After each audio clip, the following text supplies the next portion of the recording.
Good morning. Maulan nga morning. Tanghali na pala. Alas 12 na. Naulan. Walastik talaga kabihedol. Basa ko sa ulan, oh. Anak ng hapon isang itim.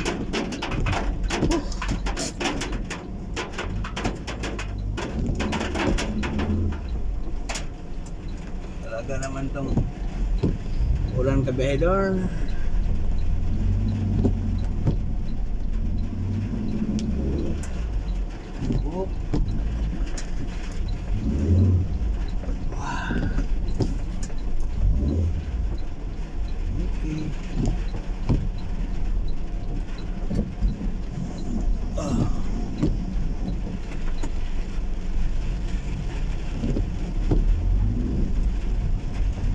Tingnan nyo ang kasada kabedo.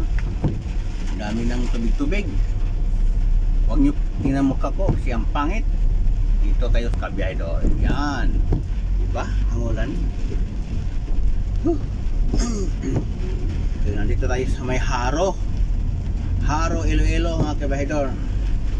Pupunta dito tayo sa may Lidisco. Ay, ano pa lang dyan? Lapas pa to, no? Tako pa to ng lapas.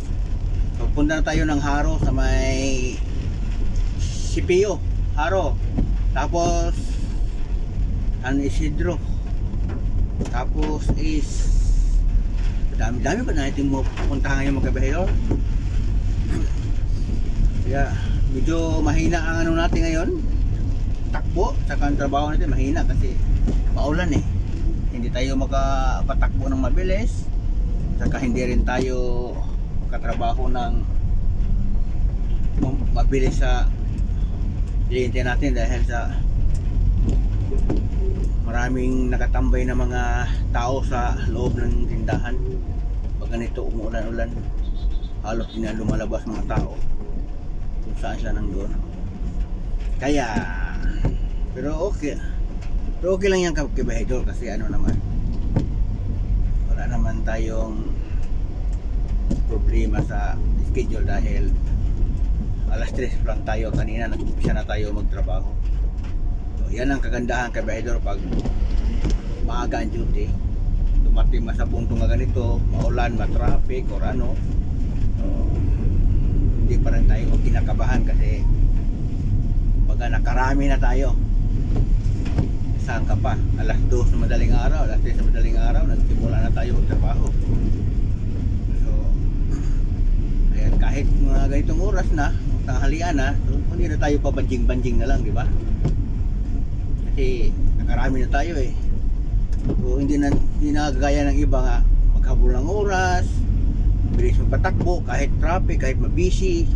Yun kasi ang resulta nga magkaroon ng disgrasya mga kabahidor. Mga ganyan, no? Palagi ka naghahabol sa oras kasi late na. Hindi maganda ganyan. Mas maganda talaga nga mas maaga tayo para mas marami ang magawa natin at saka hindi tayo naghahabol ng oras, no?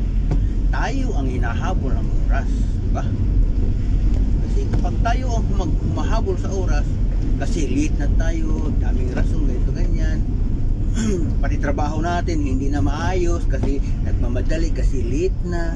So yun, resulta daming palpak. So, kaya ugali natin gumising ng maaga para iwasan mga ganyan-ganyan. Kaya baha na. Kaunti ulan lang, nakabaha pa dito. Buti na lang, tumigil ang ulan. Hindi pa, naku, baka maging swimming pool to.